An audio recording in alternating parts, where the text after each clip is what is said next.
नमस्कार बंधुरा रसनालये आपनादेर सबाइके स्वागत। आमार आजकेर रेसिपि हलो पेशवारी चिकेन। और ये पेशवारी चिकेन आमरा भीषण कम समये खूब कम उपकरणे खूब सहजेई तैरी करे फेलते पारबो और एटा खेतेও হয় दारुण टेस्टी। तो ये पेशवारी चिकेन बानानोर जोन्नो प्रथमेई आमी एखाने निये नियेछि 1 केजी चिकेन। चिकेनटाके भालो करे धुए केटे आमी परिष्कार करे निয়েছি।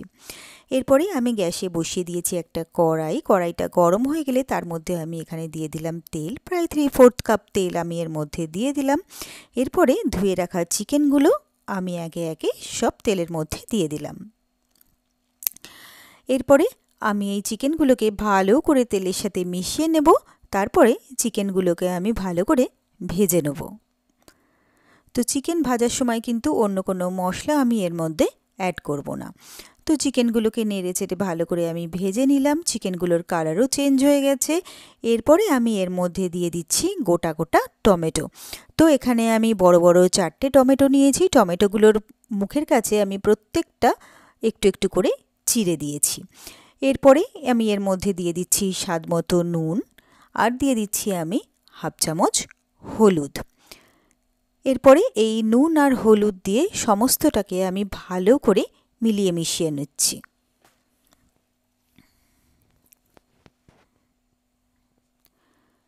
তো সবটাকে আমি ভালো করে মিলিয়ে মিশিয়ে নিলাম। এরপরে আমি এটাকে কিছুক্ষণের জন্য ঢাকা দিয়ে দেব। তো মিনিট 2.5-3 পরে আমি ঢাকনাটা খুলে নিলাম। টমেটোগুলো আমার বেশ নরম হয়ে গেছে। এরপরে আমি টমেটোগুলোর খোসাগুলো এইভাবে ছাড়িয়ে নেব। প্রতিটা টমেটোর খোসা আমি ছাড়িয়ে নেব, তাহলে টমেটোর খোসাগুলো রান্নার সময় তরকারিতে ভেসেও উঠবে না আর খাওয়ার সময় মুখেও পড়বে না। তো সব কটা টমেটোর খোসা আমি ছাড়িয়ে নিলাম। এরপরে আমি একটা খুন্তি দিয়ে ভালো করে নেড়েচেড়ে টমেটোগুলোকে একটু ম্যাশ করে দেবো। তবে সব টমেটোগুলোকে আমি ম্যাশ করব না, একটু একটু টমেটো আমি কিছুটা গোটা গোটা রেখে দেবো।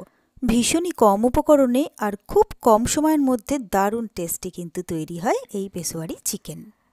এরপরে আমি এর মধ্যে দিয়ে দিচ্ছি 1 টেবিল চামচ আদা আর রসুন বাটা।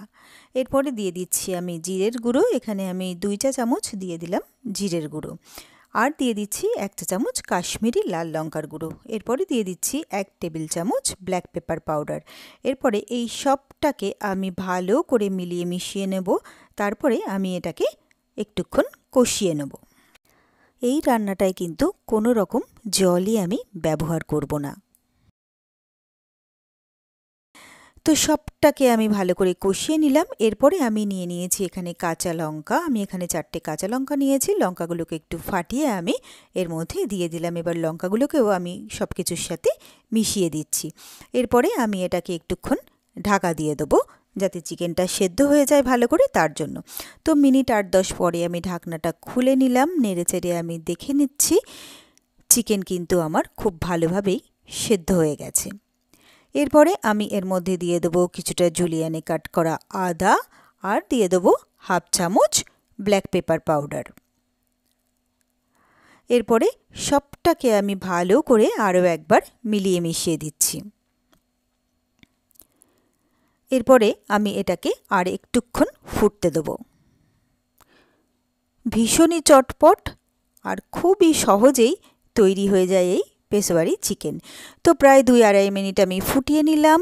পেশোয়ারি চিকেন কিন্তু আমার একদম রেডি হয়ে গেছে। এরপরে আমি গ্যাসটাকে বন্ধ করে দিচ্ছি। এরপরে আমি সার্ভ করার জন্য নিয়েছি একটা সার্ভিং বোল। তো গরম গরম পেশোয়ারি চিকেন আমি তুলে নিচ্ছি সার্ভিং বোলে সার্ভ করার জন্য। আর এই পেশোয়ারি চিকেন আমরা জিরা রাইস, রুটি, পরোটা, নান যে কোনো ধরনের ব্রেডের সাথে কিন্তু আমরা সার্ভ করতে পারি। তো এরপরে জুলিয়ানে কাট করা আদা কিছুটা আমি এর উপরে গার্নিশ করে দিলাম। এরপরে এটাকে সুন্দর করে আমি সার্ভ করে দিলাম। তো ব্যাস, তৈরি হয়ে গেল আমার খুব সহজে আর খুবই চটপট দারুণ টেস্টি পেশোয়ারি চিকেন। আর আমার এই রেসিপিটা যদি আপনাদের ভালো লেগে থাকে তাহলে আপনারাও বাড়িতে ঠিক এইভাবে একবার ট্রাই করে দেখবেন। আশা করি আপনাদেরও ভীষণ ভীষণ ভালো লাগবে। আর আমার রেসিপিগুলো যদি আপনাদের ভালো লেগে থাকে তাহলে প্লিজ আমার ভিডিওগুলোতে লাইক ও কমেন্টস করবেন।